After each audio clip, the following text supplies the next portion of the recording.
આ તરફ સાબરકાંઠા જિલ્લામાં ભારે વરસાદથી ખેતીમાં નુકસાન થઈ રહ્યું છે। વડાલી અને ખેડબ્રહ્મા તાલુકામાં ભારે નુકસાન। વડાલીમાં 15 ઇંચ કરતાં વધુ વરસાદ ખાબક્યો। ખેતરોમાં ઉભેલો પાક પાણીના કારણે ધોવાઈ ગયા છે। મગફળી તેમજ કપાસનો પાક સંપૂર્ણપણે નાશ પામ્યો છે। તો ખેડબ્રહ્માના લક્ષ્મીપુરા અને રોધરા સહિતના ગામમાં નુકસાન। 48 કલાક બાદ પણ ખેતરોમાં પાણી હજી ભરાયેલા જ છે। ખેતરમાં માટી નહીં પણ પથ્થરનો ખડકલો જોવા મળી રહ્યો છે। ખેડૂતોએ સરકાર પાસે વળતરની માંગ કરી। તલોલ કંપાથી માંડીને ખેડબ્રહ્મા સુધી વરસાદ ખૂબ તારાજી કરી છે। લગભગ 13 ઇંચ જેવો વરસાદ અને ટોટલી 8 ફીટ પાણી વહ્યા છે। લગભગ કમરથી ઉપર નીચે એ રીતને કોઈ જગ્યાએ બહુ ફૂલ પાણી આવ્યા છે। પાળાઓ તોડી નાખ્યા છે। પાક નુકસાન થયું છે ખૂબ।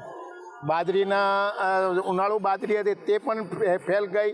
મગફળી હતી તે ફેલ ગઈ। સોયાબીન વાયા છે, પ્લોટ વાયા છે કપાસના, અને આજુબાજુ મગફળી પણ વાવાઈ હતી તે પણ બધું ફેલ ગયું છે। કોતરોમાં ખેતરો ફેરવાઈ ગયા છે। સોયાબીન, કપાસ, લોકોએ સીડ્સ પ્લોટ મહેનત કરીને ઉગાડેલા હતા એ સંપૂર્ણ ધોવાઈ ગયા છે અને ખેડૂતોને રાતા પાણીએ રોવા જેવી આવી છે। આમાં તો હવે સરકારને મદદ કરી અને પહેલો તો હવે તો શું છે કે વરસાદ થયો પણ હવે આ જે ખેતરો આખો કોતરો જેવો થઈ ગયો છે એ ખેતરો તૈયાર કરશે તારે હવે બીજો પાક ખેડૂતો લઈ શકશે।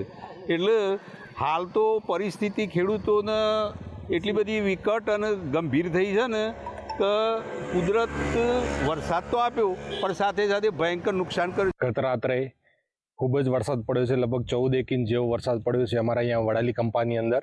તેના લીધે જે પણ અમે વાવેતર કર્યું હતું ગઈકાલે મગફળી, સોયાબીન અને પપૈયાનું પણ, એનું બધું જ બિયારણ મગફળી અને સોયાબીનનું લગભગ ખાસું એવું તણાઈ ગયું છે ને તો પાછળ જોઈ શકો નજારો કે લગભગ અડધાથી ઉપર ખેતર ભરેલા છે બધા, અને પપૈયા બધા જે હતા એ બધા લગભગ મોટા હતા એ તૂટી પડ્યા અને આ બીજા બધા છે નમી ગયા છે। એટલે હવે ખ્યાલ નથી આવતો કે હવે આગળ શું પરિસ્થિતિ કરીએ। એટલે સરકારને વિનંતી છે કે અહીંયા આવીને સર્વે કરે અને અમારું જે પણ યોગ્ય મદદ થઈ શકે એ કરે તો ધન્યવાદ છે સરકારને। અત્યારે જે કાલ રાતે વરસાદ પડ્યો એની અંદર 12 થી 14 ઇંચ જેટલો વરસાદ પડ્યો અને એમાં વધારે ભાગની મગફળી અને સોયાબીનનું વાવેતર થઈ ગયું હતું અને હજી કાલે પણ કર્યું હતું અને એ બધું અત્યારે વરસાદ વધારે પડવાથી બધું ધોવાઈ ગયું અને બિયારણ પણ એટલું બધું મોંઘું લાવેલા આ સાલ 3200 રૂપિયા જેવું કટ્ટું હતું। ખાતર પણ એટલું બધું મોંઘું નાખ્યું અને બધું ધોવાઈ ગયું। એટલે સરકારને અમારી વિનંતી છે કે ખેડૂતોને